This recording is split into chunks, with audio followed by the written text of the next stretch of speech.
Hey guys, Mr.B here. So today I've got a 2013 Chevy Tahoe, and I've been diagnosing why it has a crank no start. So the engine will crank over, engine won't start. I did make another video on this one on my preliminary checks. If you want to check that out, I've checked for spark. We've got spark. I've checked for fuel pressure right there at the Schrader valve. We have no fuel pressure. So these vehicles have a fuel pump control module that are known to go bad. What I'm going to be doing today is I'm going to show you guys how to diagnose whether or not the fuel pump control module underneath the frame rail is bad, or if you have a bad fuel pump. The fuel pump control module is right there under the spare tire. Obviously, looking at this vehicle visually, right, it is exposed to all the salt, all the corrosion, and it's an electronic component. So they are known to fail, but I'm going to diagnose the problem before I just slap a new one on there, because it does have to be programmed to the vehicle, and I don't want to waste all my time messing with this if I have a bad fuel pump, because it could be one or the other. First thing you're going to want to do is you're going to want to open up your fuse box and check the fuses. The first fuse I'm going to check is 56 and 21. So I'm going to check 56 and 21. I've got the key on as well. Headlights are on, so that way we've got power.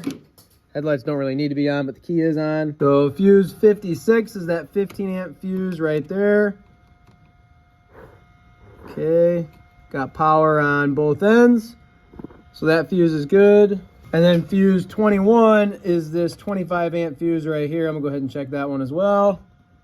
Power there and power there. So we know that the fuses have power. Those two fuses have power and they're not blown. All right, so now I know that my fuses are good and they have power. I'm at the point now where I'm going to go to that electrical connector for the rest of my diagnosis. So I am running into a bit of a dilemma here. In order to get this connector unplugged, the spare tire has to be out of the way. Problem is, the spare tire doesn't come down because the spare tire mechanism is rusted out. So I can't really remove the spare tire without cutting cables apart and getting the spare tire off of the frame with, damaging other parts. I'd prefer not to do that right now. These screws right here hold the module in place. There's a third one right over there. And you're supposed to be able to take an E-socket like that one and put it on the end of the screw and turn it so that the bolt goes out through the top. Problem is, they're so rusty that it just breaks right off, or it rounds off and it doesn't work. So I'm going to try and use a stud puller. So unfortunately, my stud puller is too big for that stud. Probably most of your sets are too big for that bolt there. But what I did notice is there's actually a bolt in the top of the frame over there and another one in the back corner. So I'm going to try and take those loose and get the whole bracket out as an assembly, or at least be able to angle it enough to where I can unplug the module there. So when I reach my hand up in here, there's a bolt on top of the frame right here by this curve of this bracket right here. Feels like 13 millimeter. And then there's another one. If you reach your hand up even further towards the back, there's another one up along the frame rail in the back there on the top of that bracket. You can see it's a bit of a tight squeeze here, but I do have my 13 mil wrench on there, and it did crack loose. So there's one bolt here and another one further back that you can't really see in the camera.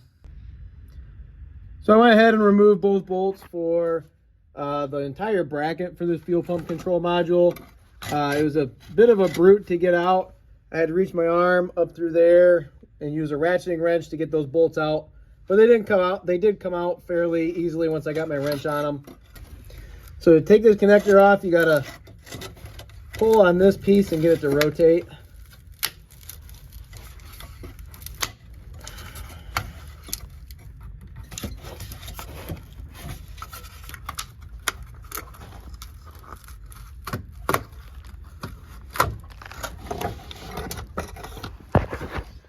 All right, so I got that unplugged.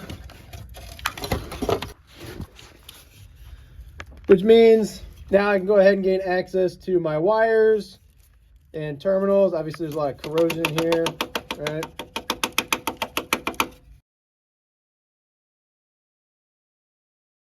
All right, so what I'm going to do next is I'm going to go ahead and test the main power and ground for this fuel pump control module. You've got that black wire right there. That big one is the main ground. The one next to it, kind of hard to see it, but there's a red and white wire, a big one in there. That is the battery positive. There's the other end of it there. There's the two terminals. To test it, I like to use a headlight because if it can power up a headlight, it can power up this module, right? That also helps determine whether or not we have like a resistance issue somewhere. If the headlight is dim, you know, if we just have voltage, that's one thing, but the question is, can these wires provide enough current to power up the fuel pump module and then also power up the fuel pump at the end of the line? So I like to use a headlight for this type of circuit. You just need to be very careful not to poke the terminals of the headlight. I made this, by the way. You want to be careful not to poke these terminals in the wrong spots because we don't want to send power to the wrong places. We don't want to draw too much current in a circuit that's not designed for it. So I made this myself. It's just a headlight with some wires on the end of it. And then I soldered on some old T-pins. And I'm just going to put that across the power and ground and see if it lights up. So the headlight does not light up, which means we either don't have power or don't have ground going to that connector.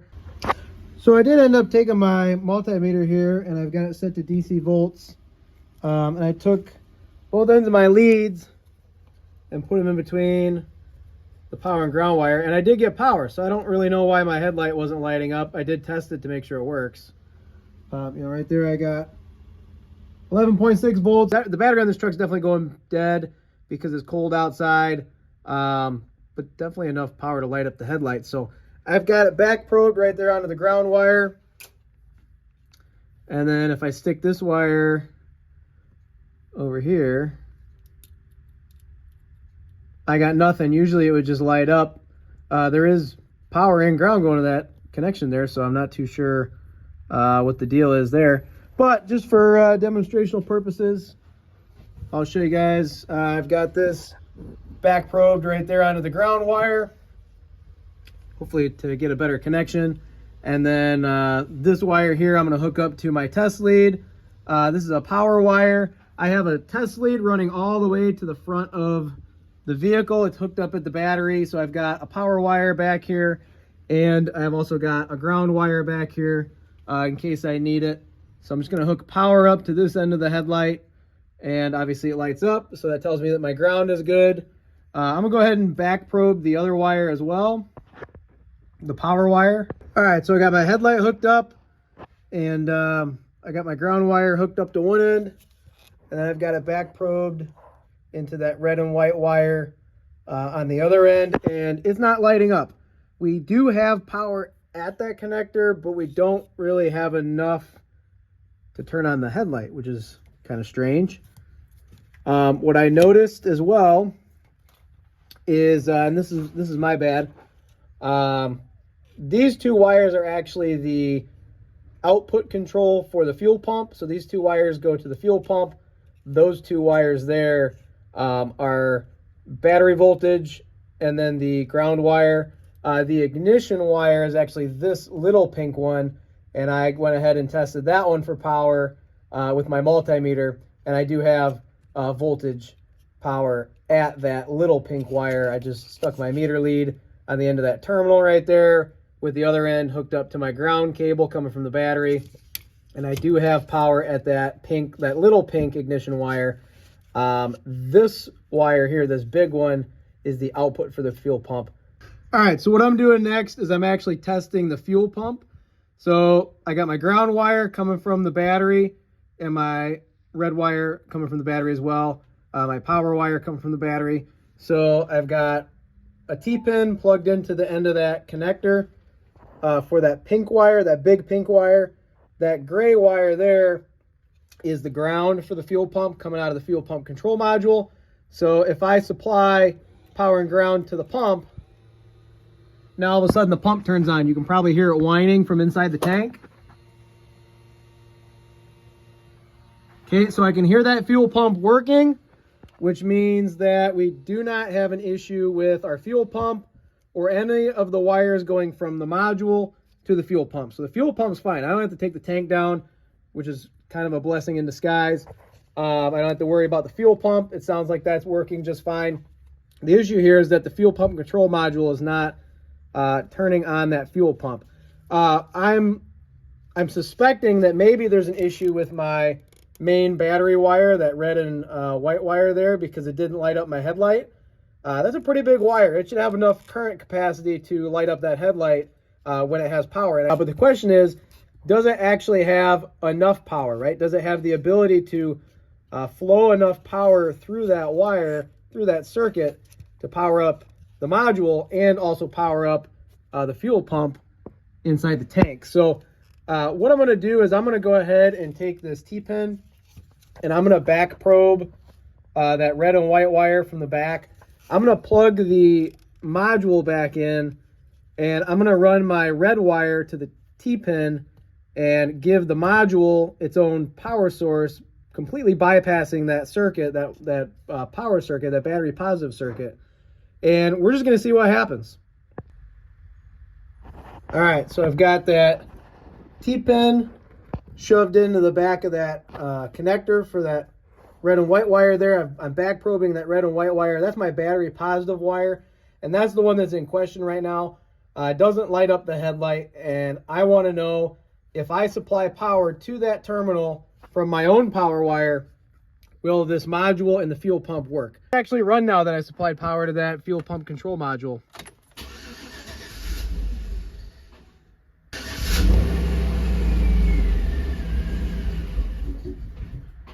Doesn't run quite well, but it does run somewhat.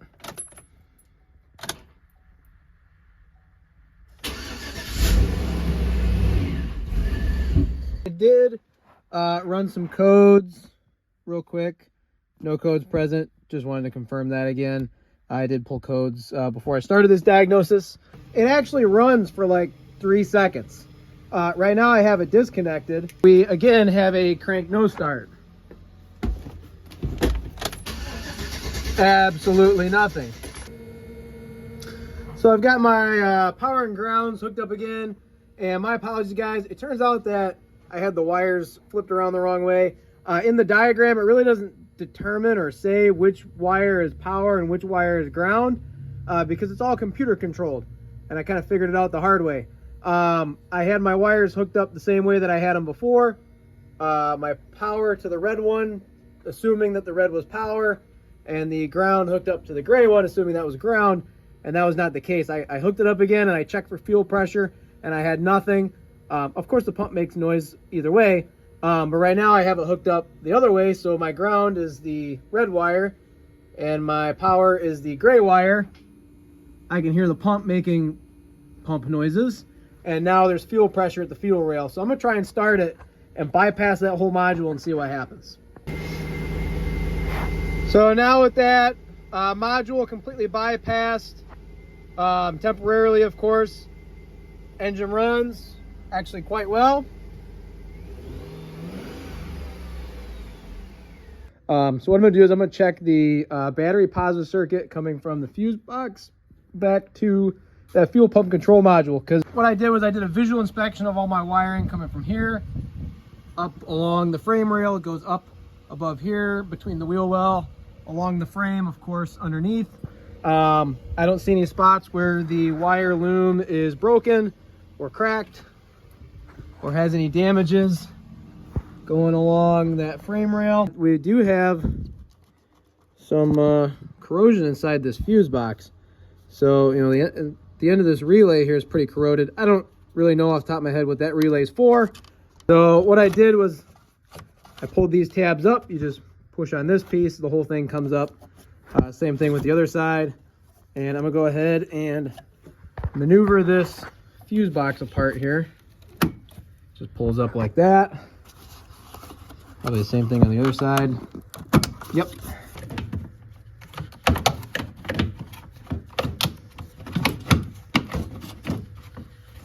All right, so I took a deeper dive into this fuse box here. This terminal right here where my finger is, that is the terminal, the output terminal for that red and white wire going, the battery positive wire going to the fuel pump control module in the back. And I don't see any corrosion on that connection there. I kind of wiggled it around underneath and it didn't move around or anything like that. I don't see any corrosion there.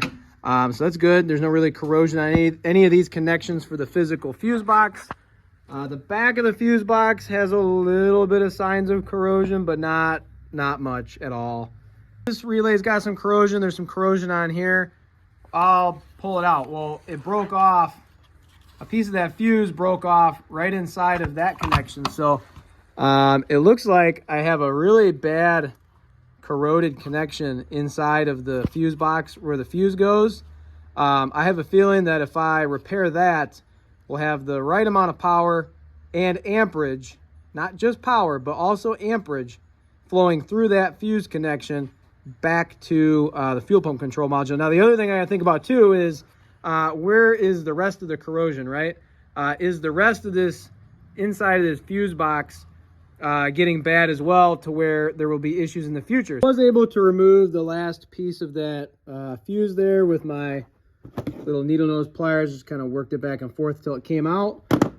You can clearly see that there's a whole bunch of corrosion inside of there. And honestly, I'm gonna go around, I'm gonna pull each individual fuse on this fuse box.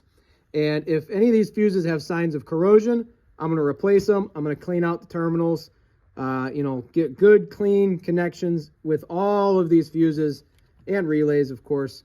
That way I know that in the future there won't be any other issues with electrical connections inside of this fuse box. So now I've got most of the fuses and relays out, and you can see there's a ton of corrosion on some of these terminals here where the fuses go.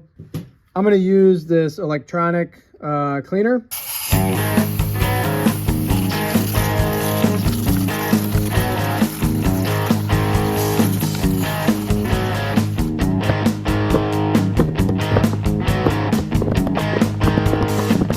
So now that I got all that corrosion cleaned out of there and these connections are starting to look a lot better, I'm going to go ahead and put all the fuses and relays back in. I'm going to go ahead and buy a bunch of replacement fuses for the ones that do need it.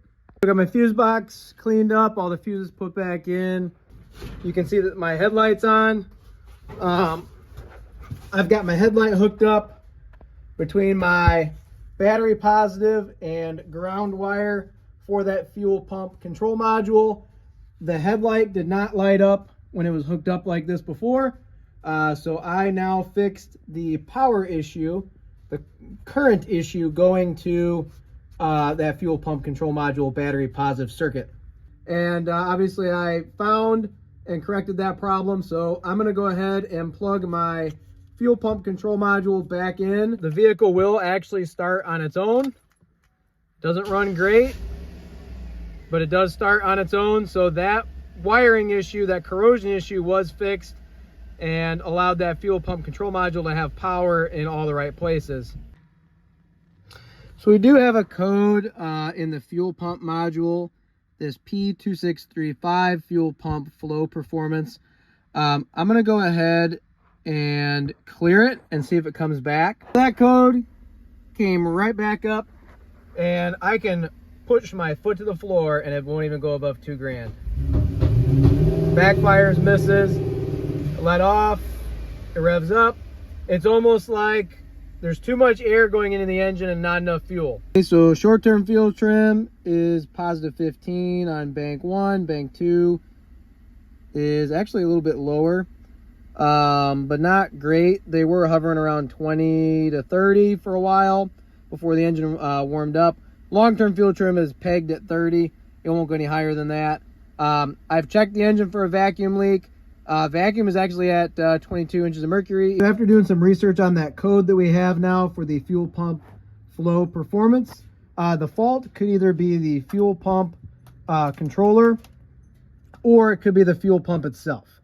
I don't want to drop the tank unless I absolutely have to. So what I'm going to do here is I'm going to bypass the module altogether, and I'm going to let the pump run off of the circuit that has now been repaired at this connector here. So obviously earlier we had an issue with corrosion in the fuse box, and now we have a good battery positive wire. I know this looks hillbilly rigged, but it's just temporary. So these paper clips actually fit in the end of that connector quite well without damaging them. I just kind of put them in on the side so that they have a good connection without damaging the connector itself. So I've got my ground lead, got my test lead here. I got my ground lead hooked up there and hooked up there to run a ground from here to here. So here is I'm just taking my test leads and I'm jumpering from one to the other on both sides to give that fuel pump power and ground from the circuit that is at our fuel pump module connector, and bypassing the module to see what that does to how the engine runs. As I hook this up, the pump will turn on, of course. And right now my pump is running. And it starts right up, and we're gonna see how it performs. I'm gonna rev it up. And it revs up great. No issues. Oh, and look. Now all of a sudden my fuel trims are negative. So they're better than they were. The engine runs a lot better, right? I can rev it up without it backfiring and spitting and sputtering. Obviously, I'm not going to just completely bypass that fuel pump control module permanently, but with it bypassed, the pump is able to actually push out the maximum amount of pressure. The pump itself is fine, right? I can, now that I have that computer bypassed, I can rev this engine up all I want, and it doesn't backfire and doesn't spit and sputter. All right, so the new fuel pump control module came in the mail, and the brand that I decided to go with is Flashmasters. Try and zoom in on it here. The reason why I went with that brand is because this module, it even says right there on the sticker, comes pre-programmed. So you literally just send them the VIN number, and the total cost was right around $200 for the module, with it being programmed to the vehicle. So it's literally plug and play. They program it before they send it to you, and then you just plug it in and you're good to go. They are Torx bit bolts, but they're in there pretty darn good. The Torx bit just keeps stripping out inside of there. So what I'm probably going to do is I'm probably have to take this to my drill press and drill those bolts out. You could use a regular drill as well.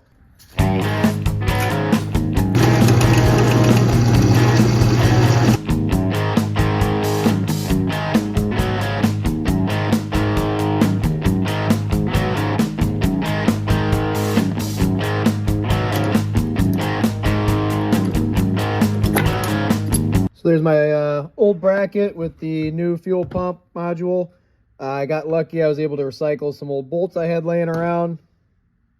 All right, so now that that new fuel pump control module is plugged in, this thing actually runs very well. I can rev it up, no problems, no backfires, which is perfect. When I look at my fuel trims, sorry, I'm using a different scan tool now, but when I look at my fuel trims, long-term will go down.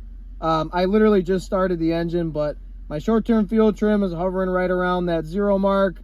Long-term will go down eventually. Short-term on the bank 1, same thing, hovering close to 0, which is perfect. And then the long-term will also start to go back. Sorry, it'll go back up, not down, of course, because it's negative right now. But yeah, I would say that now that my fuel trims are within normal range, the engine's not running too rich, it's not running too lean, and that new fuel pump control module definitely solved the issue.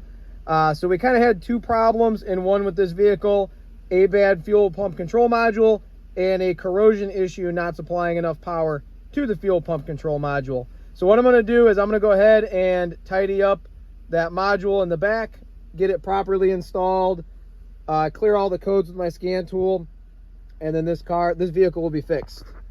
So there's the new fuel pump control module installed. Of course, I was able to get that bracket bolted back up. I would honestly say that for that back bolt, it's easier to go at it from this angle and put your arm up through here.